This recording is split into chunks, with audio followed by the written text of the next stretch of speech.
শুনক অসমবাণী ৰাইজক এষাৰ কথা দাঙি ধৰিছোঁ কি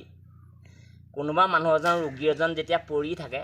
কিন্তু সেই ৰোগীজনে যেতিয়া তেওঁ উশাহটোকে ল'বলৈ বহুত অসুবিধা তেওঁক এই কথাটো কেনেকৈ ক'বহি নালাগে আৰাম পাইছানে তেখেতৰ চকু পানী দুৰ্বল হৈ আহে তেখেতে তেতিয়া মাত কণ্ঠ দিব নোৱাৰে তেখেতে তেতিয়া এইটো শব্দত মাতে পানী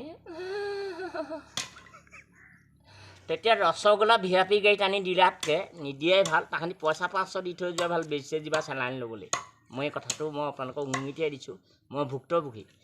যদি ৰসগোল্লাটোৱে বাইচাঞ্চ খুন্দা মাৰি সিপাৰ কৰি দিয়ে তেতিয়া সেই ৰসগোল্লাটো কিমান বদনাম ওলাব বাৰু আপোনালোকে উপভোগ কৰি চাব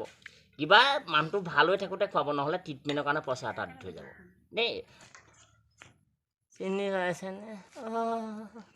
কোন কেলে ৰুগণ্ড ঘনীয়েক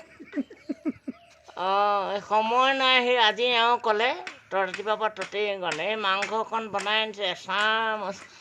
অকণমান অকণমান একদম বেয়া আজি পিলকে গেলিব পৰা নাই এই একাটিয়ে শুই এইফালে গোটেই বিষ অকণমান জোল খাব নি ভাল